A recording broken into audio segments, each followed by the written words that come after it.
Already. Nakikita po nating lahat. Yes po, yes po. All right. So ito po ay again part of the book My Outmost for His Highest by Oswald Chambers, and today is the 26th of December. Our title today is Walk in the Light. And I'm praying that right now, unless it's evening from where you are right now, we are under the light. We are in the light. And then our key verse for today came from First John, verse 1 to 7. If we walk in the light as he is in the light, the blood of Jesus Christ, his Son, cleanses us from all sin. So, from the book itself, let me read to you the first paragraph po. Sabi niya, to mistake freedom from sin only on the conscious level of our lives for complete deliverance from sin is by the atonement through the cross of Christ is a great error. No one fully knows what sin is until he is born again. And sin is what Jesus Christ faced at Calvary.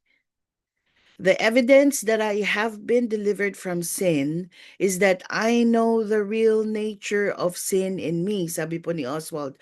For a person to really know what sin is requires the full work and deep touch of the atonement of Jesus Christ, that is, the imparting of his absolute perfection. So, tingnan po natin what might be.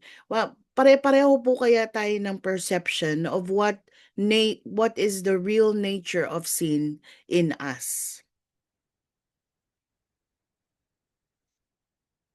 The real nature of sin in us, number one, sin is independence from God. Does it ring something that is familiar? Sin is independence from God. Yung pong madalas po nating naririnig ngayon, kaya ko to. Yeah. Kaya ko to. I can be the best. Yan, yung pong mga ganyan. This is a sin wherein we are focused on ourselves. The self-centeredness na pinagpuyatan ko to I've exerted all my effort for this. So sinasabi po dito, this is one of the example of the nature of sin in us, the independence from God. We forget that it is God who has given us our talents, the idea, maraming mga dahilan po na nakakalimutan po natin sometimes that we are being independent from God and being self-centered.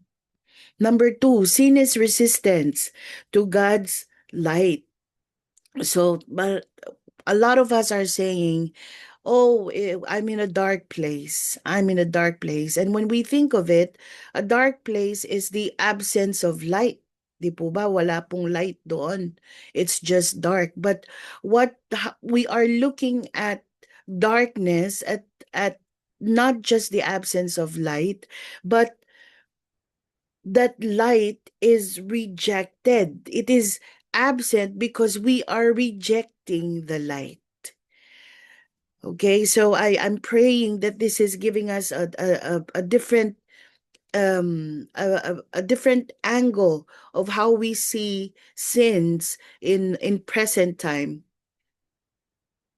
Not actually in present time, but how it's like going deeper into what we call sin, because sometimes nandun na po tayo sa pag-iisip na, oh, nagsinungaling ako, or nagnakaw ako, or pumatay, or nanakit.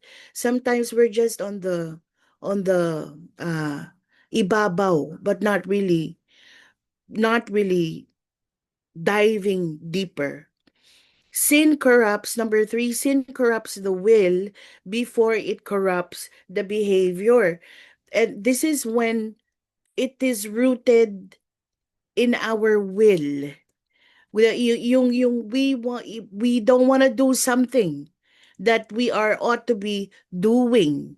And so kapag yung like neglecting our devotion every day, like, oh Lord, puyat kasi ako kagabi. So please forgive me. I will just do my devotion later, and then we forget.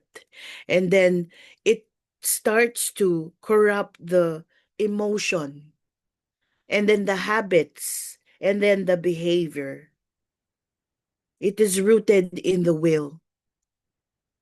Number 4, sin cannot be managed. It says it must be surrendered.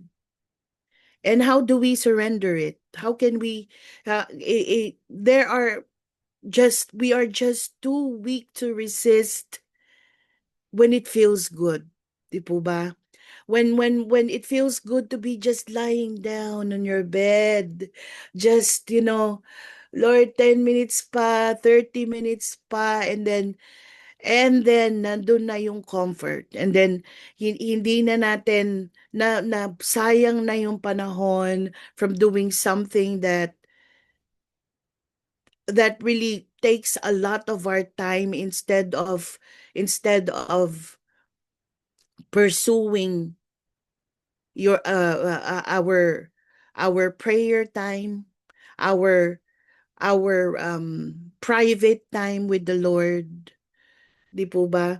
Ito po yung mga gawain na hindi natin basta-basta mamamanage because it must be surrendered to the Lord. Exposed to the light of Christ and surrendered through repentance. So ito po yung mga kasalanan po natin that we must expose to the light of Christ and surrender through repentance.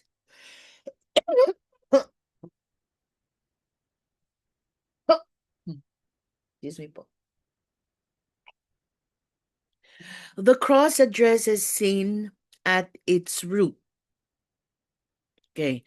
So when Jesus was on the Calvary, sabi nga po nung nakaraan na ito pong last passage po natin. I mean, first paragraph from Walk in the Light. Sin is what Jesus faced at Calvary. And the cross addresses sin at its root. What is the root?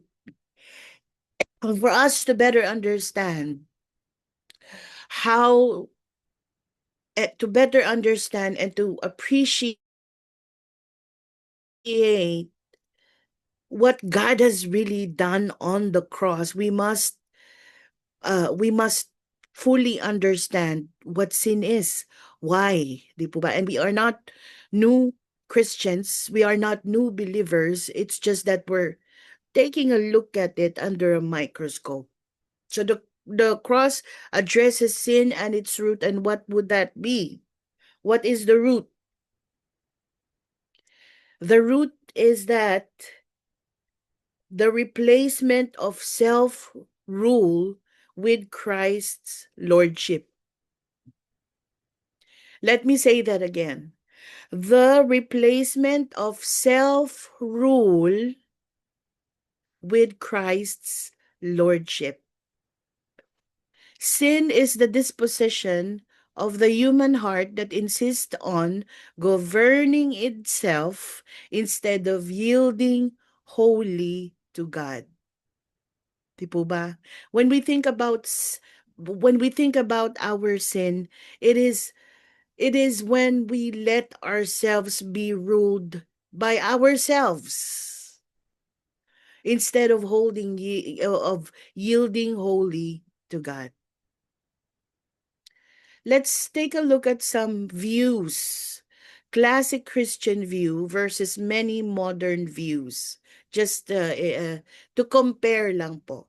So classic Christian view, the first tier says sin is self-rule. But the modern day will say sin is dysfunction. It's just a dysfunction, something that can be remedied, something that we can speak with a counselor or a psychologist. Pangalawa or second, sin resides in the will. But the modern view says sin resides in circumstance. Oh, I came from a broken family. Oh, we are poor. That's why I'm forced to steal. Di po ba? Ito po yung mga classic na example. Repentance is surrender. And repentance is self-improvement. Self-improvement lang po tinitingnan ng world ang repentance. But for us, it is surrender to God. Lord, I have sinned. And it breaks my heart, and I know as much as it breaks your heart, oh God. And then the cross dethrones self. And on the other side says, the self is rehabilitated. Nakakalungkot po yung mga pangyayari wherein ang mental health or mental issues, I'm not saying na hindi po ito totoo. But the point is we are so engrossed. A lot of us are so engrossed on thinking, oh, this is a dysfunction. Choosing to be a part of the LGBTQAA community is just a dysfunction. It is not a sin. And so I can freely do whatever I want to do. But as Christians, as believers, we have to bring this into light, to walk into the light. Number one po dito, it's just I just made a summary of the passage, walk in the light. One, light requires immediate obedience, not just obedience, but immediate. Agad-agad, instant if we could. When God exposes an area of compromise or calls for action, delay hardens the heart and deems further guidance. Growth comes through responding to what God has already made clear. And that is the reason we have our devotions, our quiet time, our Bible reading, because the Bible is our instructional book more than the instructions, di po ba? That God has already made it clear how we should prevent ourselves from just being centered in ourselves. It requires immediate obedience like forgiveness. Di po ba? Whenever we are sinning with unforgiveness, it's like, Lord, sige, bukas na lang. O kaya sa next Christmas. O kaya sa New Year's resolution, I will forgive my brother or my sister. And the delay hardens our hearts and deems further guidance. Sabi po rito, light requires immediate obedience. Now, there is just one question here that I would want us to ponder on. And this is, are there areas where you feel you are waiting for more clarity when God may be asking for simple obedience? So we will not answer this right now, but this is something good to take note of. Are there areas we're asking God, Lord, I need more clarity on this. What are your instructions? But maybe God is only asking for simple obedience. Or is it really simple? Number two, transparency and not perfection. Walking in the light does not mean living without failure. It means living without concealment. Without concealment. Yung hindi nagtatago. Hindi inililihim. Hindi tinatakpan. Transparency. True fellowship with God is sustained through honest confession and openness before Him. Darkness is not removed by effort, but by bringing it fully in God's presence. Lord, nagkasala ako sa iyo, Panginoon. Lord, kanina, nung kinakausap ko si Kwan, nakangiti ako, pero ang puso ko mabigat. So, without concealment, sabi po. It's not about perfection because no one is perfect, but walking in the light as believers, as sons and daughters of God, it means living without concealment. And we need to confess it to God. Kasi nandun din po tayo sa thinking, alam naman na ni Lord yon. Nakikita naman ni Lord yung puso ko. God sees my heart. But it's telling us to be transparent, to confess and be open before Him. Question, why is concealment rather than failure itself so damaging to fellowship with God and others? Okay, why is concealment rather than failure itself so damaging to fellowship with God and others? For the last point, faithfulness, not new insight. Spiritual maturity is not measured by how much truth we know, but by how faithfully we live out the truth we have received. God gives further light only as we walk in the light already granted. Revelation follows obedience and not curiosity. Ito na po yung ating mga head knowledge. This is what I know. This is the truths. These are the Bible verses that I memorize. But then again and again, we are reminded by how faithfully we live out that truth. And not just yung, Lord, na-memorize ko na yung buong Bible. Even the exclamation point. Di po ba meron pong mga ganon na talagang memorize po nila? But how we faithfully live out the truth. Question, what light has God already given you that you may need to walk in more faithfully? Sabi po dito. Let us ponder on that. What light has God already given me that I may need to walk in more faithfully? And so, going back to the first page po, if we walk in the light as He is in the light, the blood of Jesus Christ, His Son, cleanses us from all sin. So again, may we ponder on how we are walking in that light with obedience, with transparency. So yung una po, obedience, transparency, and faithfulness.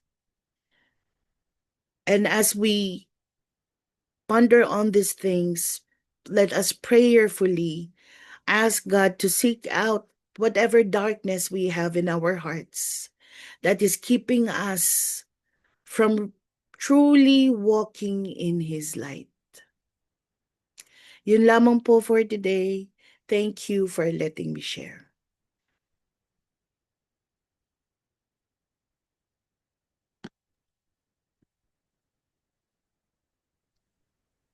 Amen and amen. Amen, amen. Wow, so powerful. Praise God. I believe, mga kapatid, we had been listening intently, and I'm sure while we are listening, you're also reflecting, and we were also meditating on the passage that God has given us today, and the message behind that passage. Praise be to God that Sister Roulette chose to obey the Holy Spirit to deliver to us that message. I believe it is so timely and relevant, especially the day after Christmas, and we're coming towards, in a few days' time, we're going to welcome the new year. So, ang dami po nating takeaway that we can ponder on during our quiet time. I hope we took note of all those yung mga questions that will guide us towards reflecting more on God's message to us today. Alam ko marami po tayong mga realizations, mga revelations na binigay sa atin ng Panginoon. At what I was saying, it's really a good way of transitioning towards the new year. Ano-ano ba yung atin pong mga bagay-bagay na inilagay ng Holy Spirit sa ating mga puso, sa ating mga isip, to prepare us for the coming of the new season, new year in our lives. Ayan. So, sige po. Maraming salamat, Sister Roulette, and we give all the glory and praises to our God. Amen. Okay. So, keeping that in mind and in heart, I think we are now ready to transition into our prayers. Ang ganda ng preparation sa atin. Andun yung 3 points. I hope we will keep that in our hearts. Not only to keep it as a head knowledge, sabi nga kanina nabanggit, but to truly live it out. Makita sa atin yung evidence in our daily lives. Are we walking in obedience as we are walking in the light? Kasi yun yung evidence that we are walking in the light. Yung ating pong obedience doesn't have to be major, things. But sabi kanina, even in the simple things, kung hindi natin kayang mag-obey in simple things, yan papaano pa doon sa mga malalaking bagay, di ba? So, let's do that. And then, of course, yung transparency, honesty, even as we pray, wala naman tayong pwedeng itago sa Panginoon. So, might as well just be honest and allow the Lord to search us, to bring into light kung ano man yung mga pinakakatago-tago natin na ayaw natin ma-expose. So instead, let us ask the Holy Spirit to expose yung mga bagay na yun, because that's only through exposing ourselves to God, na talagang we can be we bring everything into light, in the light of Jesus Christ. And of course, yung faithfulness. Yan. So, yan parang magkakapatid yan di ba? It's when we are faithful, madaling sabihin, oh, I'm faithful to God, Pero, asan ang evidence, hindi ba? kung puro salita-salita lang, then I believe hindi po natin napapapurihan ang ating Panginoon because faith, di ba? Faith without action is no faith at all, sabi nga. So, yung faithfulness natin, it flows from God's faithfulness sa buhay natin. So, when we acknowledge that God is faithful to us, then parang, how do we respond to that, to God's faithfulness to us is to be faithful, walk in faithfulness as we walk in His light to Him as well. Yan po. So, praise be to God. Okay, let's keep that in mind as we now present to God all our prayer focuses today. Unahin na po natin yung ating prayers for the pillar of society on the mountain of influence, which is on the art and entertainment. Okay, so ngayon pong panahon ng Kapaskuhan o sabihin na natin itong season na to, maybe I don't know how it is in your places, but I think this is a long weekend. Sabi nila, long vacation, hindi ba? Thursday, Friday, Saturday, Sunday, I don't know. Sa iba, pati Monday yata. I think sa Philippines, pati yung Monday, pati yung Tuesday.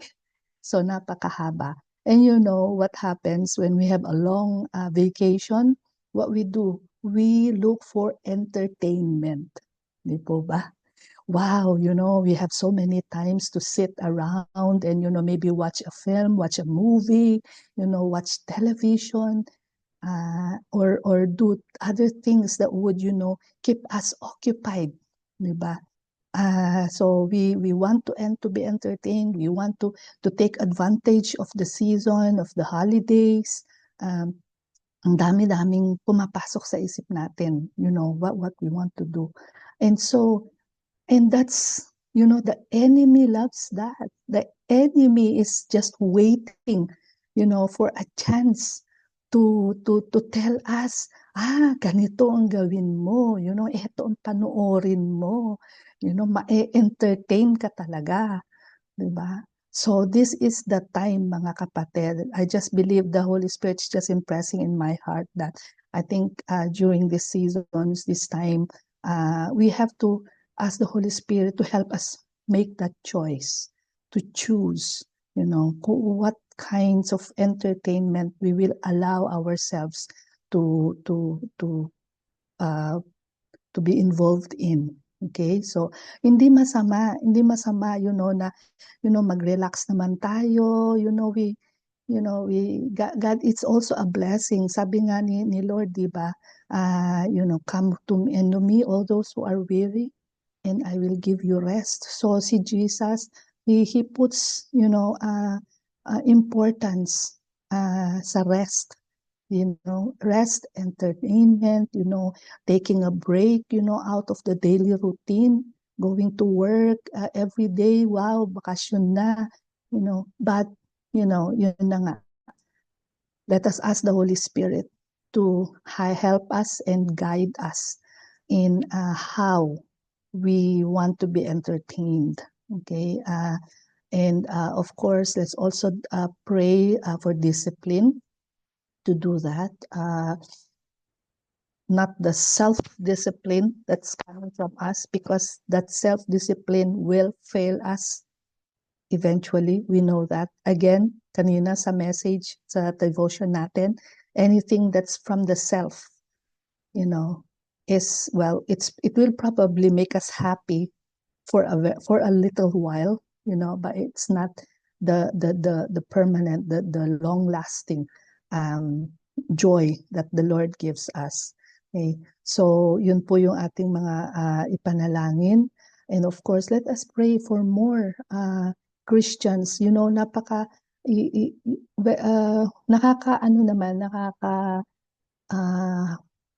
Nakaka-joy naman, nagbibigay ng joy sa atin na nakaka-amaze and nakaka-bless that, in these days, although marami ring mga ginagawa ang kaaway para i-corrupt the world of art and entertainment. But praise God that there are also a lot of rising people in the entertainment world who are Christians at talagang nag-i-stand out din sila. They're using their platform, to share the word of God, to make people aware, that Jesus is Lord, Jesus is King, and yung that He came to save the world. That the fullness of life can only be found in Him. So praise be to God, and let's pray that there will be more people, Christians, in the arts and entertainment world na ganito, that they will use their position, their influence to advance the kingdom agenda for more people to know. Okay, so ayan po. And if there's anything else po that the Lord is impressing upon our hearts, let's also include that in our prayers. Okay, so let's do a prayer blast for this, mga kapatid, so that more prayers joining together, more voices, praying in one language, in one faith, in one prayer. Tayo po yun. Okay, so let's open our microphones and unmute ourselves. Prayer blast po tayo dito po sa prayers on the art and entertainment as pillar of society. So for 1 minute po, tayo pong lahat ngayon na po. Hallelujah. Hallelujah. Yes, Lord, Father God. Thank you that you are God, Panginoon, that you are God who is authority, who is sovereign. At sakop mo lahat, Panginoon, Lord. Walang hindi pwedeng maging antay sa inyo, O God. Your power, your authority. Ikaw, Panginoon, Lord, ang lumikha ng lahat. And so, Lord, with that, Panginoon, Lord, we pray, O God, that together with our we family. also penetrate, O God, through, Panginoon, people who believe in you, Lord, yung mga Christians, O God, for the satisfaction to raise, to ways raise up, Panginoon, and use, O God, their influence in our favorite the world, in the art and entertainment world, Lord. Thank you for those who are already standing up for your truth, for their faith, standing up in faith, O God, and using, Lord, their positions, Panginoon, Lord, to influence the world, O God, to advance your kingdom here on earth as it is in heaven. And Lord, help us, Panginoon, Lord, help us, kami mismo, O God, na already walk in your light, O God, that this light, Panginoon, Lord, we will go out there and let our lights, O God, shine, Panginoon, Lord, so that men will know, Panginoon, that you are God, O God, the God of our lives, Lord, and bring glory to you. So let your light so shine, Panginoon, through us, O God, na yung buhay namin, Panginoon, Lord, ay maging pagpapala sa iba, Panginoon. And for that, O God, whatever we do, whatever we say, O God, yung lahat, Panginoon, mga pinapakita namin, O God, Lord, in our daily lives, O God, will point people to you, Jesus. And so, Lord, maraming salamat, O God, that you are using us in this way, and help us, O God, help us to really live out that calling that you have called us for as your chosen people. Maraming salamat. We give you all the praise and glory. In Jesus' name. Amen. Amen. Amen and amen. Okay, next, let us continue to lift up to God in prayer all the nations and the governments, and of course, including Israel and our country, the Philippines. Alam natin kung ano po yung mga issues, mga kasalukuyang nangyayari sa ating bansang Pilipinas. And we are here to pray and intercede on behalf of our country and all the Filipino people. Kasama po tayo doon. Doesn't matter na wala tayo sa ating bansa at nasa iba't ibang bansa tayo, but still we are Filipinos, and we are Christians. We are God's followers. Kaya nandito tayo, we are called for a purpose, and that's to be prayer intercessors. And that's exactly what we are doing right now. So keeping in mind all the other countries po, not only that those that are listed here on our list, but if there's anything else that the Holy Spirit is impressing on us to pray about, then let's include that in our prayers as well. Okay, so dito po, let's do a prayer blast again for 1 minute. Sama-sama po tayo at let's all unmute, mga kapatid. Let's all let our voices be heard and join together in this prayer blast for the nations and the governments. Ngayon na po. Hallelujah. Hallelujah. Yes, Lord Jesus. As we pray together as one, Panginoon Lord, we pray for all the nations and the governments. Lord, tunay nga, Panginoon, na ito yung panahon, Panginoon, where we have that burden, oh God, the holy burden, Panginoon Lord, of praying, oh God, and interceding on behalf, Panginoon, of what's happening in the world. We, as Lord, as we declare peace be on earth, on all the world, oh God, because you, Jesus, our Prince of Peace, have come to the world. And you said, Panginoon, you have already conquered it. You have already defeated the enemy. You are victorious, oh God. And therefore, Panginoon, Lord, with that as our mindset, oh God, we also from victory, Panginoon, dahil ikaw, Panginoon, Lord, ang victory sa buhay. And so, Lord, we know whatever's happening in the world today, oh God, alam namin, Lord, that yung words mo in the Bible are true. Whatever you have said, whatever you have promised, you will fulfill it, Panginoon.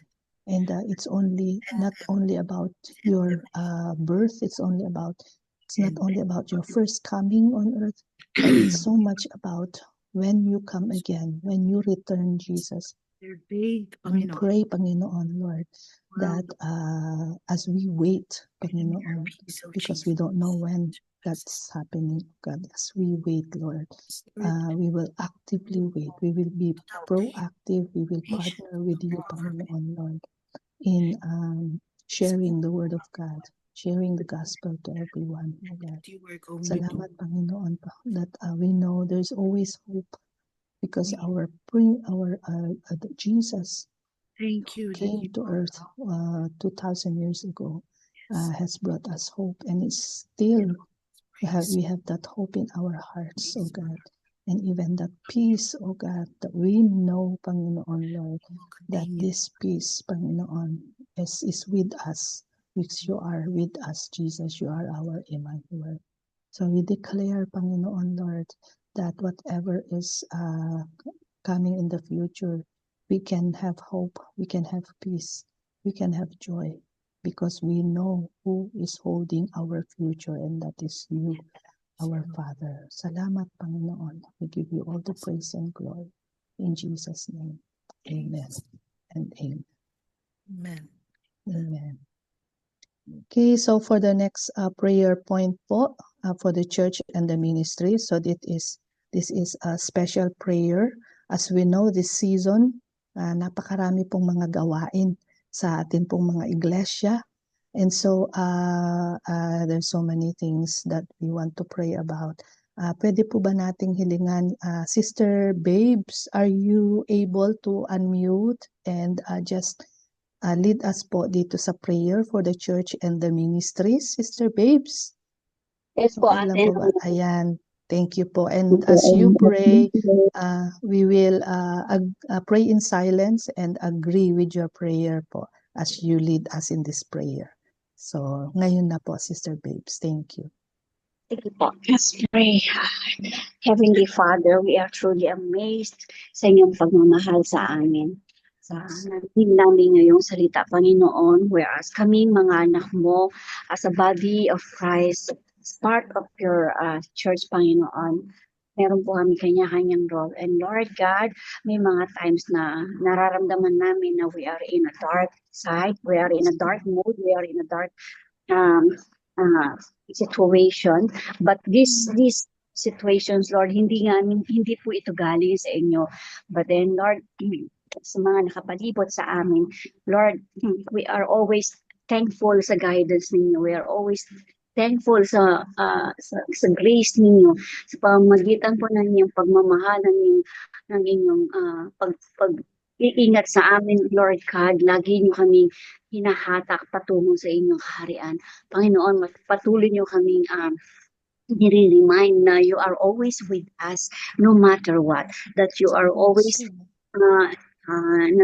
always there na to protect us, to guide us, to guard us, to motivate us by the power of the Holy Spirit, yung laging kasama namin, Panginoon. So Lord, I am also praying sa lahat po ng mga anak niyo na inaakay ninyo upang maglingkod sa inyo, Panginoon, at patuloy na Lord God, praying for the strength na nanggagaling sa inyo, yung strength na walang makakapagbigay, may mga kapaguran, may mga panghihina, merong mga times na nagkakasakit dahil nga ito sa inggit ng kalaban, dahil sa init ng aming pagmamahal at pagseserbisyo sa inyo, Lord, gawa ang kalaban upang maligaw kami. But then, Lord, andiyan kayo, hindi niyo kami pinababayaan. Patuloy lang kaming kumapit, patuloy lang kami nagpapalakasan sa pamagitan ng pananalangin. So, Panginoon, salamat. Lord, we always wanted to be in the light na saan mas nakikita namin yung inyong presensya, mas nararamdaman namin ang inyong presensya.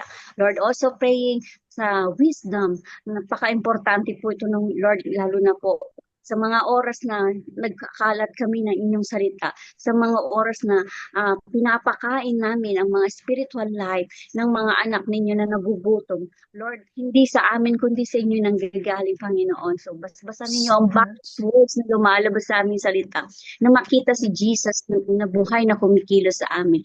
Yung makita kayo, hindi kami, Panginoon, na ba? Sa tingin pa lang is alam nila, meron kaming something na different kasi nga po igaling po sa inyo.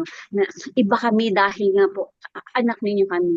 Na alam na madi-discern nila na meron kami mabuting i-share sa kanila, Lord, at yun po yung salita ninyo. Lord, doon lang kami kumukuha ng kalakasan, doon lang kami kumukuha ng inspirasyon, yung pong buhay niyong salita na alam namin na lahat po yun ay galing sa inyo. So, Panginoon, 5 days from now, sasalubungin namin ang 2026 and we are truly grateful, Lord God, sa inyong pagmamahal. So walang sawang pagmamahal, walang sawang pag-iingat, walang sawang pagdinig sa aming panalangin. At yun din po ang gusto namin gawin, Lord. Yung araw-araw namin kayong makapiling sa pamamagitan ng panalangin. Yung malift namin lagi ang inyong pangalan, yung mag-glorify namin kayo. At yung maramdaman namin lagi ang presensya ninyo. Yun lang, Lord. Wala na po kami ninanais na iba dahil alam namin pagkakasama namin kayo at pag kayo ay nasa amin, kompleto na po kami. Wala na po kami hindi. Panginoon, we are thankful, we are grateful, we are blessed because we are your children and you are our Father. So Lord, sa lahat ng papuri, sa lahat ang lahat ng kadakilaan sa kalangitan, and Lord, deserve mo po ng mapuri ka namin. Ito ang aking panalangin sa matamis pangalan ni Jesus. Amen. Amen. Amen. Sunod po natin yung ating mga prayers for healing.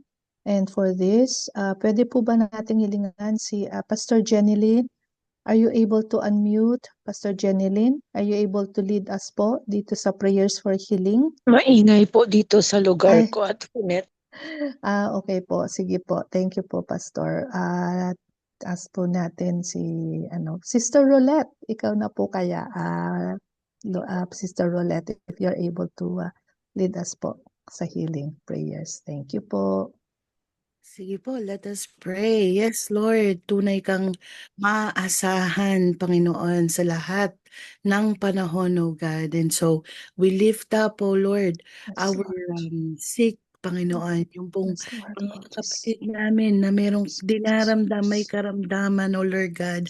And I know, O Lord, na during this time, sa kanilang pagkakasakit, Panginoon, they may feel that they are in the dark. And Lord, we are just reminded and encouraged today, Panginoon, that we can always bring it into light, O Lord God, and expose, Panginoon, yung mga yung mga gawain ng kalaban sa aming mga katawan, Panginoon. And so, Lord, right now, we just speak, Panginoon, your healing sa aming mga kapatid, Panginoon, na nangangailangan ng iyong haplos, Panginoon, na sila nga po, Panginoon, makaranas ng kagalingan na tanging nagmumula sa iyo, O Lord. Salamat sa patuloy mong paggamit sa siyensya, sa science, sa medicine, Panginoon, na kanilang iniinom, O Lord God. And let it be, Panginoon, na yung mga spiritual cells namin, O Lord God, yung army cells namin sa aming katawan, Panginoon, ay atakihin ang source ng aming mga pagkakasakit, Panginoon. Whatever that needs to be mended in our bodies, so Lord God, we say, be healed in the name of Jesus, Lord. And Lord, we just, ang aming anyaya, ang aming ipinagmamalaki is that you are a God that heals. You are Jehovah Rapha. And so Lord, we speak healing sa bawat isa ngayon na nandirito sa Zoom, O Lord. If meron man na may nararanasang sakit, Panginoon, we speak your healing, Jesus. And we believe, O Lord, by your stripes we are healed. We receive, O Lord God. We receive yung mga simpleng headache, Panginoon, ay Yes, Lord. I will be receive gone in the mighty name of healing. Jesus. Even yung mga pagkakasakit that is debilitating us, yung talagang hindi kami makagalaw, Panginoon, during the holidays or even right now, oh God. We believe and by faith we say, out. And we say, we receive your healing, O Lord. Na we will be able to move, we will be able to function, O Lord, because of the strength that you are supplying us, O God. Yes, And so we Lord. lift up to you, Panginoon, Brother Haji, and Sister Riza, Sis Conchita, Sis Zenny, Sis Lorna, Brother Cesar Ancheta, Pastor Edric, Brother Edmar, Jocelyn Ordonez, Brother Eder Malonzo, Pastor ni Carlos Cao, oh Lord, complete recovery. Yes, Lord, for both of them and also Pastor Paul, Panginoon, because nothing is impossible with you. Sis Lydia, oh Lord, Ninang Olive, Panginoon, na patuloy mo silang pagagalingin for the glory of the Father. Pastor Menesio Valdez, Sis Janet Ramos, Ulysses, Brother Paul Pelaez, and also we give thanks for Sis Ruth and Pilar Balang. And we pray of course as well. More importantly, oh Lord, we pray for the salvation of our loved ones who has not experienced your wonder-working power, Panginoon. Let us be a walking testimony, a testimony of how you have been faithful in our lives, in our family, Panginoon. Kasama man namin sila right now or malayo kami sa kanila, Panginoon. We pray, O Lord God, that we will walk in that light as your sons and daughters and with boldness, O Lord, na manggagaling din from the Holy Spirit, O Lord God. We will not be ashamed and we will not be shy, Lord, to say that this is what God has done in our lives. And we want this for you as well. We want you to experience who God is in our lives and how He can do, how He is more than able, that no eyes have seen and no ears have heard, all the wonderful things that He has prepared for us. And sa kabila ng napakaraming pagsubok at pagkakasakit, nananatili na buhay yung pag-asa sa puso namin. And we want to share that to our brothers and sisters as well, Panginoon, that there will always be hope because of Jesus. So yes, Lord, patuloy namin silang itinataas sa iyo, Panginoon. And that hindi alam namin, O Lord God, that your purpose will always win over the works of the enemy, over the plans of the enemy. And we just rebuke, yung ini-steal ng enemy, the joy, the peace, O Lord God. And we just replace it with Yes. living hope, and that is Yes. Jesus. We Amen. declare of this and we speak of this in the mighty Lord. name of Jesus, our healer, our Savior, our Emmanuel. Amen. Amen. And amen. Amen. Amen.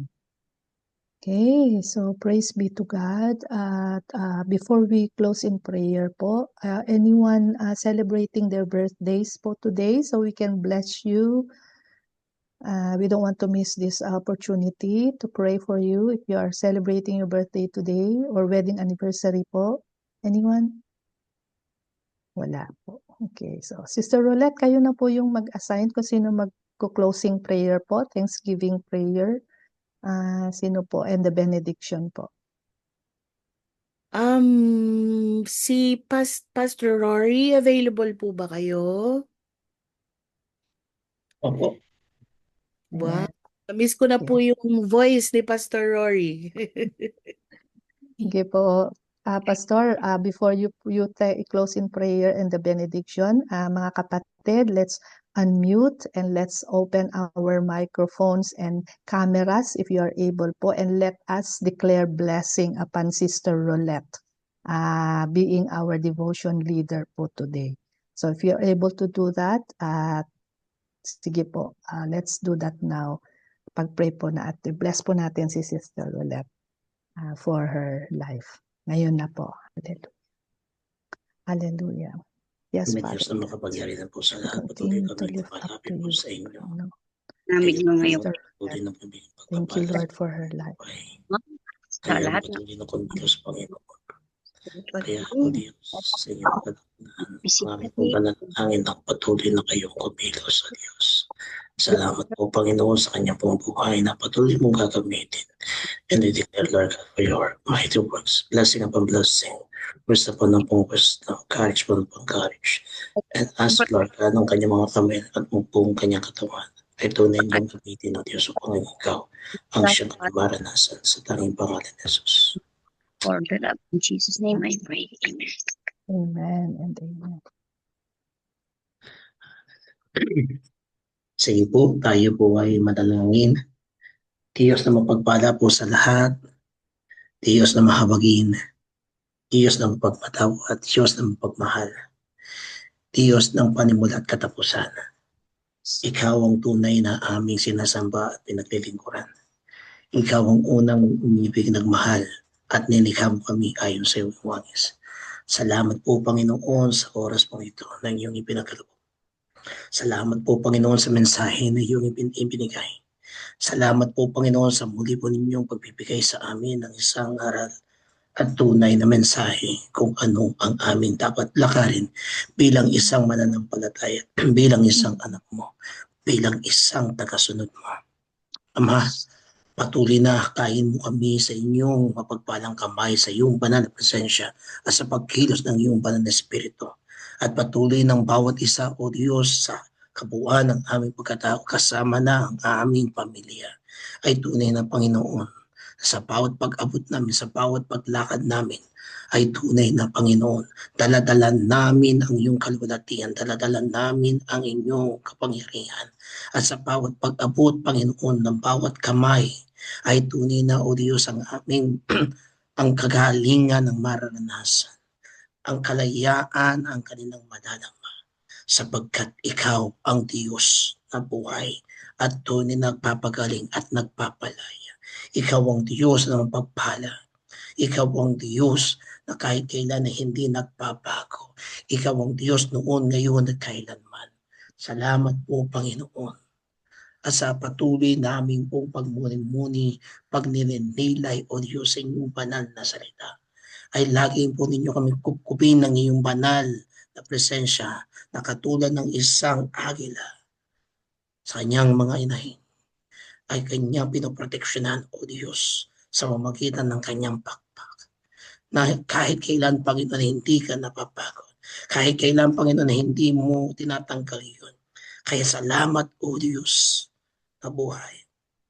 Kaya ho sa aming pong pansamantalang paghiwalay, ang aming pong panalangin, Panginoon, ang patuloy na pagkilos mo sa kanilang mga buhay.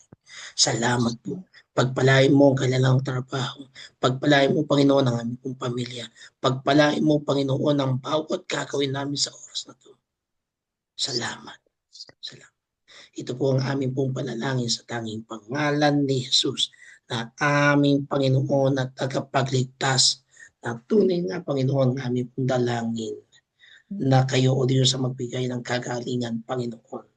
Kung ano man ang nararamdaman ng anak, Panginoon, ng kapatid na babes. Lord, ingatan po ninyo siya, O Diyos. At patuloy na sa kanya pong pagpunta sa bahay nila, Panginoon. O sa kanilang pagkikita-kita, Panginoon. Lagi mo po siya proteksyonan. Lagi mo siyang ingatan, Panginoon, sa patungo upang sila yung sama-sama sa kanilang tahanan. Maraming pong salamat, Panginoon, sa divine protection mo, sa divine provision mo, sa divine na reversion mo sa bawat pamilya at sa pamilya po ni kapatid na Babes na inyong lingkod din, O Diyos, sa tanging pangalan. We speak for my blessing sa bawat isa ho sa amin. We speak the divine reversal. We speak the divine of your supernatural work sa bawat isa ho sa amin. Sa tanging pangalan. Amen. Amen. Tanggapin po natin ngayon ang pagpapala ng ating Diyos Ama, Anak, at Espiritu Santo. Ng kanyang ilaw ay patuloy na tatanglaw sa ating buhay. Ang kanyang pagparito ng simbolo ng kaligtasan ay dumating na at tayo'y naligtas sa pamamagitan ng pakikipag-isa natin kay Kristo Jesus. At patuloy na pagsakop at pangunguna ng banal na Espiritu ang siyang manguna sa bawat isa sa atin. Sapagkat ang Diyos ay sumasa atin. Sapagkat tayo kanyang mga anak. Tayo kanyang nilikha ayon sa kanyang wangis. At sa bawat paglakad at paghayo natin, mga kapatid, tayo ay sumasa kanila. Sa Ama, Anak, at Espiritu Santo. Amen. At amen. Amen. Amen. Amen. Maraming